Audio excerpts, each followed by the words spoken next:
It's the place where people live. It's the place where they buy groceries, the place where they send their kids to school, and it's where you come home to sleep every night. It is the idea of all these people residing in the same place together, living in close proximity, building trust and connecting relationships to make one big thing. And that's what communities look like to me. The headlines these days seem to be all about disagreement and divisiveness, and those feelings are surely real for many people. When the Pew Research Center asked Americans if our trust in each other was shrinking, 64% said yes. But in that same survey, an even bigger percentage of people, 86%, say it's possible to improve trust in one another, and they said that local communities can be laboratories for trust building. Welcome to After the Fact. I'm Dan LeDuc. This year marks the 75th anniversary of the Pew Charitable Trusts, and for that 3/4 of a century, Pew has sought to help communities and people thrive. So for our new season, we decided to visit some American cities where local organizations are weaving stronger bonds among the people who live there. As you'll hear, the reasons for their success aren't so secret. They're the things many of us learned growing up that maybe we need reminding about sometimes. Showing up for one another, treating each other with respect, recognizing the inherent dignity of every person, even if we don't see eye to eye. At the opening, you heard from Frederick Riley, who directs Weave, the social fabric project at the Aspen Institute, which is all about celebrating and replicating local efforts around the nation to build the social fabric. He joined us on a visit to the Cherry Hill section of Baltimore, and you'll hear more from him in a moment. But first, meet some of the people who live in Cherry Hill, like Michael Battle.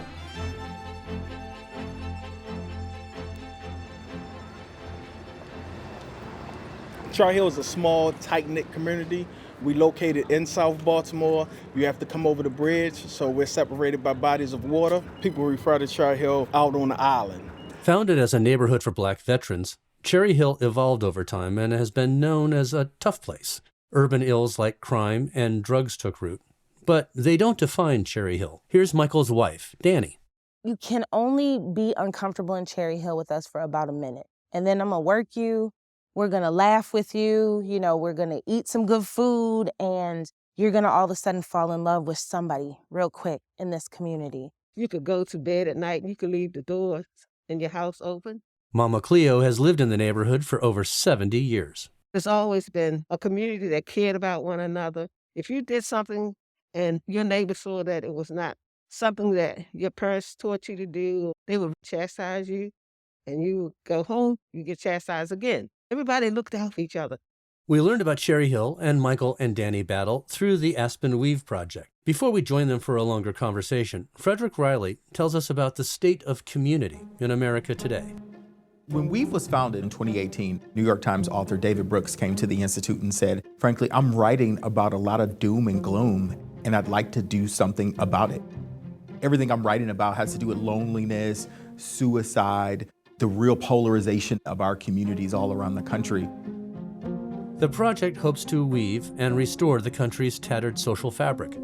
It seeks out people like Michael and Danny Battle and calls them weavers and tries to connect them with each other and to resources and training. Aspen also spreads their stories, hoping to inspire more people to become weavers.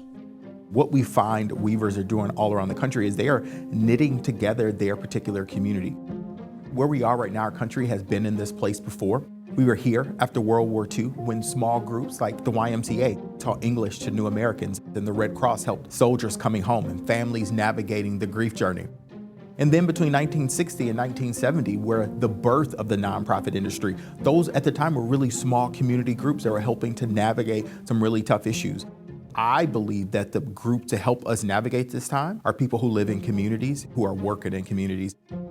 This is human work. This is heart work. And so real humans with a real heart for people have to do this work. And I think what weavers and what people are doing in communities is showing that we all need each other. Our problems that we have can exist alone, but they won't be solved alone. Everybody has to be a part of it. Michael has lived his whole life in Cherry Hill. Danny came here while going to college nearby.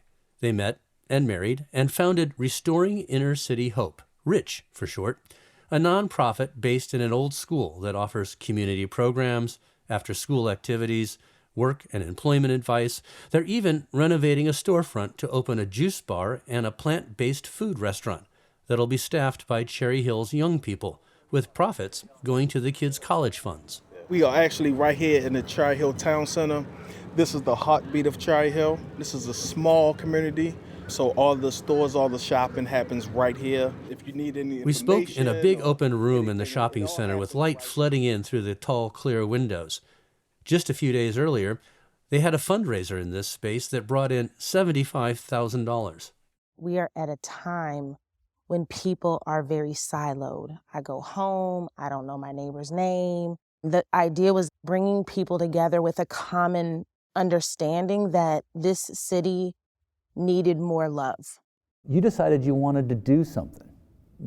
What did you want to do? We were dating, and Mike said, I want to do a prayer walk in Cherry Hill. And I was just like, let's do it, whatever. People always have ideas.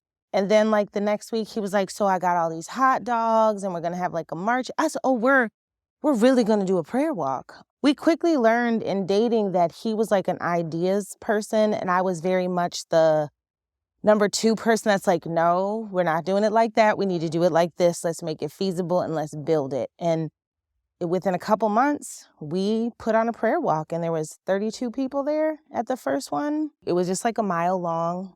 And then we stopped and had, I think that year we tried to cook hot dogs in a little cooker. It broke. There's a dollar store. We got, a little tiny grill and just did the best that we could. But we knew that it had to be more than just the walk. And this past fall, we served 647 kids with backpacks, resources, haircuts, entertainment, hot dogs. Was that these grand intentions what you had in mind when you started cooking hot dogs 10 years ago? No, no, we just wanted to shine a little light, give a little love. That's how it started. He just really wanted to give back to this community. I had recently learned about it and started to fall in love with it, so I was game for it, and we just never left. The longer Michael and Danny have been at work here, the more they've learned about what Cherry Hill needs. The cash register and things will be right here on the counter. And behind the wall, it'll be a wall right here, separating the space. We have a station back here where we'll actually do the cold pressed juice. Michael is showing us around what will soon be the juice bar. Everything comes from a real place, right? So just myself, been on high blood pressure since I was 20 years old, eating from this very restaurant. I used to stand right there and order 5 wings, fried rice, extra gravy. I know exactly what I used to order from this place. Because of the foods that they're putting in their bodies, people are suffering, including myself, until I changed my lifestyle. The police walk with us, and pastors walk with us, school children walk with us, adults, people in wheelchairs, on walkers and canes. That's Mama Cleo. She was there at that first prayer walk, but her real impact on Cherry Hill started a long time ago. Michael told us how he first met her. So I was born to an addicted mother and father. So my house is what you call a shooting gallery, where people would pay my mother in drugs to use the space to get high. So growing up in that environment as a child, you're exposed to a lot of things that no child should ever be exposed to. So when you talk about child protective services coming, you're talking about police in your house. I experienced all that. And when I was 14, my mother passed in her bedroom from a drug overdose. So I turned to the street, lost, hurting, and looking for love. I felt alone. My mother was gone. Where I used to be was in Tridale Apartments, and that's where Mama Cleo lived. When you're involved in drugs and things of that nature, you can make the money, but you're also messing with somebody else's lives. The big thing was don't play with Mama Cleo, right? Don't let her catch you breaking the law.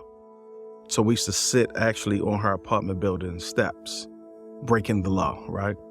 I always say it's 2 things. You're either going to jail or you're going to the graveyard. So you have a choice to make. So she sent the message saying, don't sit on our steps, stop selling drugs around here. So we didn't pay no mind. About 2 weeks later, she had a sub-police station put in the building at the top of Tridale. How did you pull that off? I've been involved with the police department for a while. I used to be the chairperson at the Police Community Relation Council. So I stopped, packed my bags, and I moved. Yeah, so that was the end of that. Fast forward, I changed my life and come back to the community and started doing this community work. Lo and behold, right back into Mama Cleo. I just saw something in him. He was someone that God had said, this man right here has something special about him. And I'm going to pray about him, and I'm going to talk to him. And that's what happened. He listened, and look at him today. Yep, and she's been mentoring me. She's been loving me. She's been nurturing me. She's been guiding me the entire time. Once the scales was removed from my eyes, I saw that there was little Michaels walking around, carrying that same pain, trauma, and hurt that I was. So that's when I decided to dedicate the rest of my life to this work.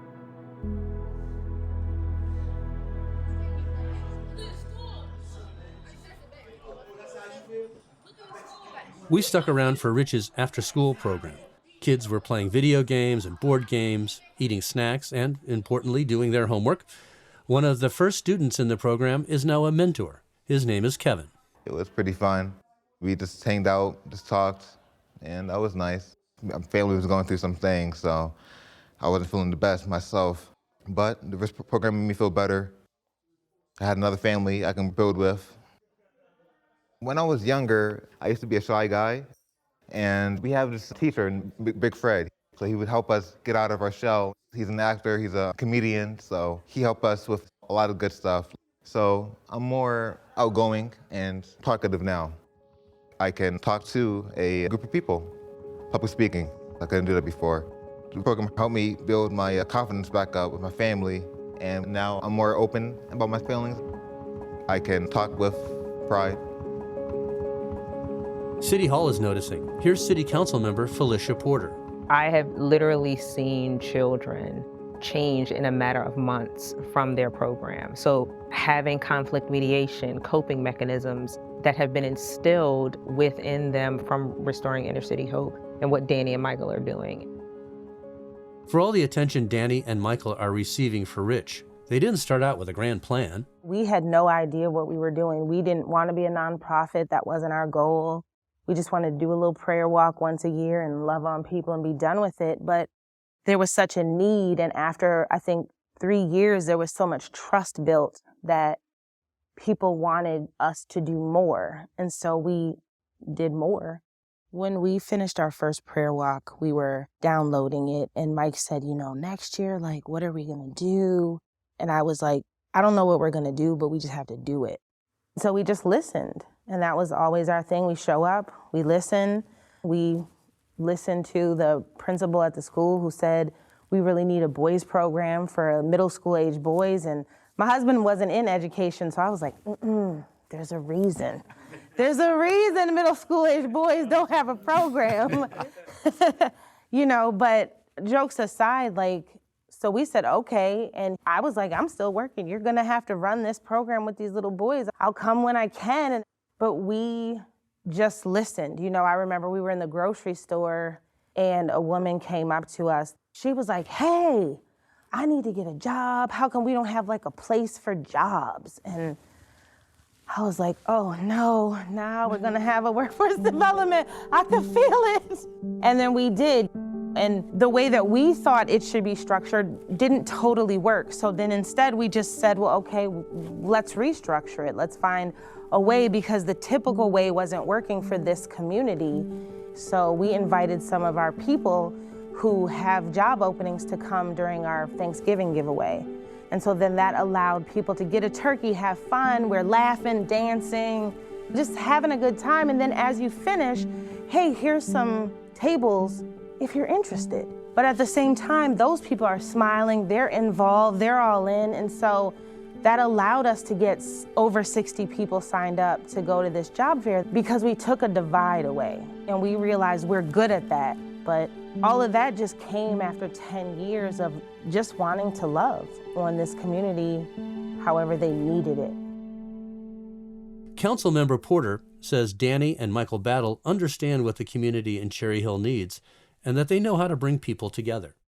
When people think of Baltimore, they're always thinking of something negative or something that is not going to thrive. Danny and Michael have proven that wrong time and time again, and they're just a testament. When you have the proper opportunity, what you can accomplish. They can connect with people. It's not just you come in, you fill out a piece of paper, you talk with a therapist, you talk with a social worker. This is really a family-style environment where we are addressing the needs of individuals that are unseen in any type of social services application. We're talking about bridging the gap and directly addressing the need of the community, being a nexus for government leaders, for the business community, the philanthropic community, and also residents who need to be at the center of that conversation. That is what the battles are doing. And that not only builds trust, that builds community rapport, but that also builds a consistency and a example about how you should be existing in your communities as well. Local communities have always meant so much to me. Here's Frederick Riley. Because of how I grew up. I grew up in a place where we didn't have a lot, but I did have a community, a network of people who helped to knit together a pathway for me. Folks like my childhood pastor who passed away this past summer, who was the first person to tell me I could be somebody. Or my 5th grade teacher, Sharon Smith, who made sure I got enrolled in the gifted and talented program, paid the fees and waited in the parking lot for me. Or my high school English teacher who would send me $50 while I was away in college because she knew for me college was not a rite of passage, but it was going to be a pathway for me to knit together my life. And so community includes all these different actors, knitting your life or places or people together in a way to help them succeed. And I've benefited heavily from community. And so I'm going to always work for communities because I know the beauty of what happens when the community rallies around you. It's really nice because all the students look up to me as a good leader. So I strive to be the best I can just for them and me. I think a lot of what we do on paper looks similar to what other people are doing. We do turkey giveaways and we do bike and Christmas gift giveaways, but we also always have a DJ. It's not just, oh, take a turkey. There's a feeling. People are singing and dancing. It just takes like one more step. We gotta get rid of these turkeys. You gotta take one. One instance during COVID, one guy told me, I give him the food and he said, thanks, Mike. Can you come closer so I can whisper something in your ear? He said, I was going to rob someone tonight because we didn't have any food. So thank you so much. We are very mindful to make a person feel welcome in our space and don't highlight the need, but instead highlight, we just want you here. It's been a blessing to the community. Looking at the children at the fundraiser, I was saying to myself, do you know what? Light shines in darkness, because those children can be a sparkle of light to go out to another child that's been through what Michael has been through, to show love and compassion. And you got to have a compassionate heart to do this kind of work. We hope you'll join us next time when we travel to Milwaukee to see how food can bring people together. It's not that there's anything wrong with distributing food. It's just the moment you open the door, we're connected. We're all part of the same human family in the neighborhood, the same kinship family. You can learn more about the Aspen Institute's Weave Project and how to get involved in weaving in your community at weavers.org.